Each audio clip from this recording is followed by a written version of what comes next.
Hi guys, ನನ್ನ ಹೆಸರು ಸಿಂಚನಾ ಅಂತ. ನಾನು ಏನು ರೀಸನ್ನಲ್ಲಿ ವೀಡಿಯೋ ಮಾಡ್ತಾ ಇದ್ದೀನಿ ಅಂದರೆ ನನಗೊಂದು ಲೆಟರ್ ಬಂದಿದೆ. ಅದು ಯಾರ ಕಡೆಯಿಂದ ಗೊತ್ತಾ? ಮೀಶೋ ಕಡೆಯಿಂದ. ಏನು ಲೆಟರ್ ಅಂತ ನಾನು ಎಕ್ಸ್ಪ್ಲೇನ್ ಮಾಡ್ತಾ ಹೋಗ್ತೀನಿ. ಸೇಮ್ ನಾನು ಮೀಶೋಗೆ ಏನು ಹೆಸರು ಕೊಟ್ಟಿದ್ದೀನಿ ಸೇಮ್ ಹೆಸರು ಇದೆ, ಸಿಂಚನಾ. ನಾನು ಏನು ಅಡ್ರೆಸ್ ಕೊಟ್ಟಿದ್ದೀನಿ ಇದೆ, ಬಟ್ ನಾನು ಊರಿಲ್ಲ. ಯಾವ ಊರು ಅಂತ ಮೈಸೂರ್ದು ಪಿನ್ ಕೋಡ್ ಇದೆ. It's okay. ನನ್ನ ಫೋನ್ ನಂಬರ್ ಇದೆ, ನನ್ನ ಫೋನ್ ನಂಬರ್ನ ಸ್ಕ್ರ್ಯಾಚ್ ಮಾಡಿದ್ದೀನಿ. ಲೆಟರ್ ಬಂದು ಓಪನ್ ಮಾಡ್ತೀನಿ ನೋಡಿ. ಲೆಟರ್ ಬಂದು ಫ್ರಮ್ MS ಲಿಮಿಟೆಡ್ ಅಂತ ಇದೆ. ಇದು ಬಂದು ಕೋಲ್ಕತ್ತಾಯಿಂದ ನನಗೆ ಬಂದಿರೋದು ಲೆಟರು, ನೋಡ್ಕೊಳ್ಳಿ. ಲೆಟರಲ್ಲಿ ಏನಿದೆ ಅಂತ ಅಂದರೆ ನೋಡಿ, ಮೀಶೋ ಅಂತ ಇದೆ. ಓಪನ್ ಮಾಡಿದ ತಕ್ಷಣ ಇದು ಬಂದು ಒಳಗಡೆ ಒಂದು ಸ್ಕ್ರ್ಯಾಚ್ ಕೋಡ್ ಇದೆ. ನಾನು ಆಲ್ರೆಡಿ ಸ್ಕ್ರ್ಯಾಚ್ ಕೋಡ್ನ ಸ್ಕ್ರ್ಯಾಚ್ ಮಾಡಿದ್ದೀನಿ. ಸ್ಕ್ರ್ಯಾಚ್ ಮಾಡಾದ್ಮೇಲೆ ಅಲ್ಲಿ ಏನು ಅಮೌಂಟ್ ಬಂದಿದೆ, ಪ್ರೈಸ್ ಅಮೌಂಟು ಅಂದರೆ 11,50,000 ಬಂದಿದೆ. 11,50,000 ಅಂತ ಇದೆ. ಬಟ್ ಇದನ್ನು ನಾನು ಏನಂತ ಎಕ್ಸ್ಪ್ಲೇನ್ ಮಾಡ್ತೀನಿ. ಅದಾದಮೇಲೆ ಮೀಶೋದಲ್ಲಿ ನನ್ನ ಅಡ್ರೆಸ್ ಇದೆ. ಇಲ್ಲಿ ಮೀಶೋ ಅಂತ ಇದೆ, ಇಲ್ಲಿ 8th ಆ್ಯನಿವರ್ಸರಿ ಅಂತ ಇದೆ.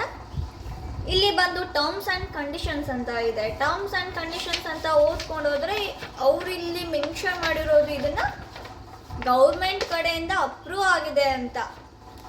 ಬಟ್ ಇದು ಬಂದು ಸ್ಕ್ಯಾಮು, ಯಾರು ನಂಬಕ್ಕೆ ಹೋಗಬೇಡಿ. ಇಲ್ಲಿ ಅದಾದಮೇಲೆ ನಿಮಗೆ ಟರ್ಮ್ಸ್ ಆ್ಯಂಡ್ ಕಂಡೀಷನ್ಸ್ ಅಂತ ಬಂದು ಬಿಫೋರ್ ಕ್ಲೈಮಿಂಗ್ ಅಂತ ಇದೆ. ಅದಾದಮೇಲೆ ಮಾಮೂಲಿ ಬಂದರೆ ಅದಾದಮೇಲೆ ಇಲ್ಲಿ ಆಫೀಸ್ ನಂಬರ್ ಮತ್ತು ವಾಟ್ಸಪ್ ನಂಬರ್ ಅಂತ ಇದೆ. ಬಟ್ ಈ ಆಫೀಸ್ ನಂಬರ್ ಅಂತ ಕಾಲ್ ಮಾಡಿದ್ರೆ ಇವ್ರದ್ದು ನೇಮ್ ಬಂದು ಸಿರಿಷಾ ಅಂತ ಇದೆ. ಸಿಆರ್ ಆಫೀಸರ್ಸ್ ಅಂತ ಇದೆ. ಇಲ್ಲಿ ನಿಮಗೆ ಕಾಲ್ ಮಾಡೋದಕ್ಕೊಂದು ಮತ್ತು ವಾಟ್ಸಪ್ಗೊಂದು ಟೈಮಿಂಗ್ಸ್ ಬಂದು 10ರಿಂದ 6, ಮಾಮೂಲಿ 6 ಗಂಟೆ, ಸಂಜೆ 6 ಗಂಟೆವರೆಗೂ ಅಂತ ಇದೆ. ಅದಾದಮೇಲೆ ಇಲ್ಲಿ ನೋಡಿ ಹೆಸರು ಹಾಕಿದ್ದಾರೆ, ಬೆಂಗಾಲ್ ಅಂತ ಇದೆ, ಕೋಲ್ಕತ್ತಾ, ವೆಸ್ಟ್ ಬೆಂಗಾಲು. ಇದೆಲ್ಲ ಆದಮೇಲೆ ಅವ್ರಿಗೇನಾದರೂ ಕಾಲ್ ಮಾಡಿದ್ರೆ ಅವ್ರು ಹೇಳೋದು ಒಂದೇ ಮಾತು. ಇದು ನನಗೆ 2ನೇ ಸಲ ಲೆಟರ್ ಬಂದಿರೋದು. ಅವರು ಹೇಳಿದ್ರೆ ನಿಮ್ಮದು ಬ್ಯಾಂಕ್ ಡೀಟೇಲ್ಸ್ ಕೇಳ್ತಾರೆ. ಇಲ್ಲ ಅಂದರೆ ಅವ್ರು ಹೇಳೋದು ಒಂದೇ ಮಾತು, ಬಂದು ಡೈರೆಕ್ಟಾಗಿ ಕ್ಲೈಮ್ ಮಾಡ್ಕೊಳ್ಳೋಂಗಿದ್ರೆ ಕ್ಲೈಮ್ ಮಾಡ್ಕೊಳ್ಳಿ ಅಂತ ಕೇಳ್ತಾರೆ. ಬಟ್ ಅವ್ರಿಗೆ ಗೊತ್ತಿರುತ್ತೆ ನಾವು ಡೈರೆಕ್ಟಾಗಿ ಹೋಗೋಕೆ ಆಗಲ್ಲ ಅಂತ. ಡೈರೆಕ್ಟಾಗಿ ಹೋಗ್ತೀನಿ ಅಂತಂದ್ರೂ ಕೂಡ ಅದು ಏನು ಸ್ಕ್ಯಾಮ್ ಇರುತ್ತೋ ಗೊತ್ತಿರಲ್ಲ. ಆ ಥರ ಹೋಗ್ಲೂಬಾರ್ದು. ಹಂಗೆ ಅಮೌಂಟ್ ಕೊಡ್ತೀನಿ, ಬನ್ನಿ, ಅಲ್ಲಿಗೆ ಬನ್ನಿ, ಇಲ್ಲಿಗೆ ಬನ್ನಿ ಅಂತ ಅಂದರು ಯಾರು ಗೊತ್ತು, ಕರ್ಸ್ಕೊಂಡು ಇಲ್ಲ ಏನಾದರೂ ನಮಗೆ ಪ್ರಾಬ್ಲಮ್ ಆಗ್ಬೋದು, ಇಲ್ಲಾಂದರೆ ಏನಾದರೂ ಸಮಥಿಂಗ್ ಏನಾದರೂ ಆಗ್ಬೋದು. ಈಗ ಬ್ಯಾಂಕ್ ಡೀಟೇಲ್ಸ್ ಕೊಡ್ತೀನಿ ಅಂದರೂ ಕೂಡ ಅದು ಟೋಟಲಿ ಸ್ಕ್ಯಾಮು. ನಿಮ್ಮ ಬ್ಯಾಂಕ್ ಡೀಟೇಲ್ಸ್ ತೊಗೊಂಡು ನಿಮಗೆ ನಂಬರ್ ಬಂದಿದೆ, OTP ಬರುತ್ತೆ ನಿಮಗೆ ಅಮೌಂಟ್ ಬರೋದಕ್ಕೆ, OTP ಹೇಳಿ, ಹಾಗೆ ಹೇಳಿ, ಹೀಗೆ ಹೇಳಿ ಅಂತ ಮೇ ಬಿ ಹೇಳ್ಬೋದು. ನಾನು ಬ್ಯಾಂಕ್ ಡೀಟೇಲ್ಸ್ ಕೊಟ್ಟಿಲ್ಲ. ಫಸ್ಟ್ ಟೈಮ್ ನಾನು ಸುಮ್ಮನೆ ಇರಲಿ ಅಂತ ಕಾಲ್ ಮಾಡಿದ್ದು. ಹುಡುಗರು ಕಾಲ್ ಮಾಡಿ ಸುಮ್ಮನೆ ಮಾಡಿ ಕೇಳಿ ನೋಡಿ, ಒಂದು ಮಾತು ಏನು ಅಂತಾರೆ ಕೇಳಿ ನೋಡಿ ಅಂತ ಅಂದರು ಟೋಟಲಿ ಗೊತ್ತಾಗುತ್ತೆ. ಮೀಶೋದವ್ರಿಗೆ ಏನು ಬೆನಿಫಿಟ್ ಇರುತ್ತೆ ಹಿಂಗೆ ಪ್ರೈಸ್ ಆಫರ್ ಕೊಡೋದು. ಆ್ಯಕ್ಚುಲಿ ಅವರು ಹಂಗನ್ನಾದರೂ ಆಫರ್ ಕೊಡ್ತೀನಿ ಅಂತ ಅನ್ನೋಂಗಿದ್ರೆ ಮೀಶೋದಲ್ಲೇ ಒಂದು 1,000 ರೂಪೀಸ್ ಇರೋ ಕಾಸ್ಮೆಟಿಕ್ಸು ಇಲ್ಲ 500 ಆ ಥರ ಬಂದರೂ ಬರುತ್ತೆ. ಆ ಥರ ಆಫರ್ ಕೊಡ್ಬೋದು 8th ಆ್ಯನಿವರ್ಸರಿ ಅಂತ. ಬಟ್ ಈ ಥರ ಇದೆಯಲ್ಲ, ಇಲ್ಲಿ ಸ್ಕ್ರ್ಯಾಚ್ ಆ್ಯಂಡ್ ವಿನ್ ಅಂತ ಇಲ್ಲಿ ಬಂದು 11,50,000. 11 ಲಕ್ಷ ಕೊಡೋದ್ರಿಂದ ಅವ್ರಿಗೆ ಏನು ಸಿಗುತ್ತೆ?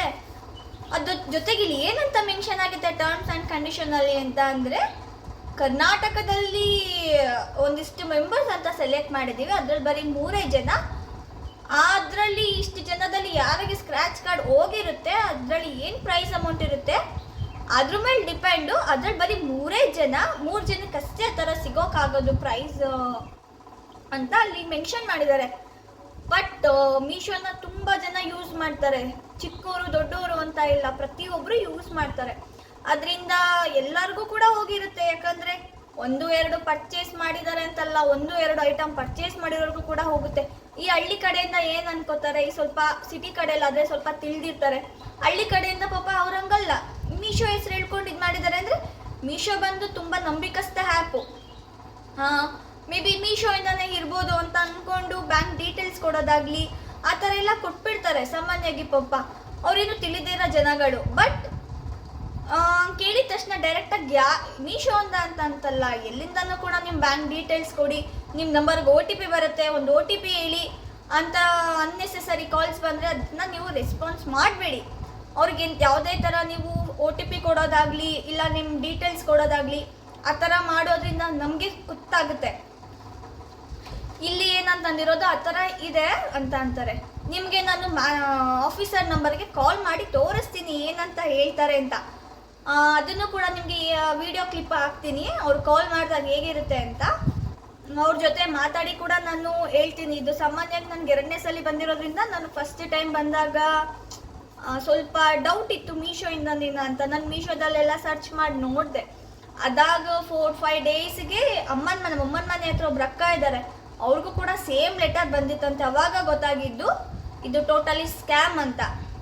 ಅವ್ರಿಗೂ ಕೂಡ ಹೇಳಿದೆ, ಅವರು ನಂಬ್ಕೊಬಿಟ್ಟಿದ್ರು ಮೇ ಬಿ ಈ ಪ್ರೈಸ್ ಅಮೌಂಟ್ ಬಂದಿರ್ಬೋದು ಅಂತ. ಇಲ್ಲ ಅಕ್ಕ, ನನಗೂ ಈ ಥರ ಬಂದಿದೆ, ಬಟ್ ನಾನು ಅದನ್ನ ಹೆಚ್ಚಾಗಿ ಇದು ಮಾಡೋಕ್ಕೆ ಹೋಗಿಲ್ಲ, ಇದು ಟೋಟಲಿ ಸ್ಕ್ಯಾಮು, ನೀವು ಯಾವುದೇ ಥರ ಯಾಮಾರಬೇಡಿ ಅಂತ. ಬಟ್ ನನಗಿದು 2ನೇ ಸಲ ಮತ್ತೆ ಬಂದಿದೆ. ಫಸ್ಟ್ ಟೈಮ್ ಬಂದಾಗಲೂ ಕೂಡ 8th ಆ್ಯನಿವರ್ಸರಿ ಅಂತಲೇ ಇತ್ತು, ಈಗಲೂ ಕೂಡ ಇಲ್ಲಿ 8th ಆ್ಯನಿವರ್ಸರಿ ಅಂತಲೇ ಇದೆ. ಗೈಸ್, ನಾನು ಈ ವಿಡಿಯೋನ ಇಲ್ಲಿಗೆ ಎಂಡ್ ಮಾಡ್ತಾ ಇದ್ದೀನಿ.